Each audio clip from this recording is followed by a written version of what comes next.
మీ జీవితంలో ఎన్నో విషాదగాథలు, భయంకరమైన పరిస్థితులు, ఎన్నో నిందలు, అవమానాలు అనుభవిస్తుంటున్నావా? నీవు నమ్మిన వాళ్ళు నిన్ను విడిచిపెట్టారా? నువ్వు ఏ స్థితిలో నుండి బాధపడుతున్నావో దాన్ని నువ్వు మర్చిపోయేలా దేవుడు చేస్తానని దేవుడు వాగ్దానం చేస్తున్నాడు. నిశ్చయముగా నీ దుర్దశను మర్చిపోదువు. తప్పకుండా నీ దుర్దశను నీవు మర్చిపోగలుగుతావు. దాటిపోయిన పారు నీళ్లను జ్ఞాపకం చేసుకున్నట్లు మాత్రమే నీవు దాన్ని జ్ఞాపకం చేసుకుంటావు.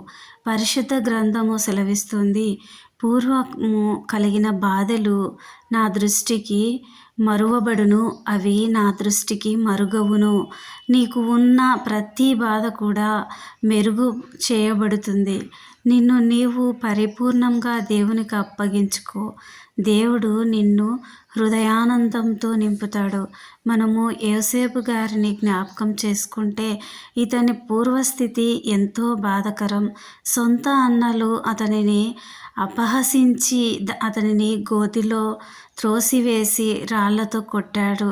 భాష రాని దేశంలో అమ్మివేయబడ్డాడు. అక్కడ ఎన్నో ఇబ్బందులు, అవమానాలు ఎదుర్కొన్నాడు.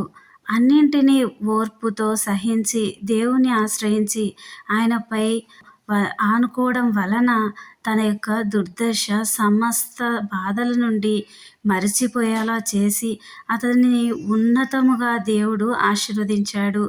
ఆదికాండము 41 అధ్యాయము 51. యోసేపు జీవితంలో అద్భుతాలు చేసిన దేవుడు నీ జీవితంలోనూ చేయగలడు. ఆయన యందు విశ్వాసం ఉంచి ఆయనపై పరిపూర్ణంగా ఆనుకున్నట్లయితే నిన్ను కూడా ఉన్నతంగా ఆశీర్వదించునుగాక. ఆమేన్.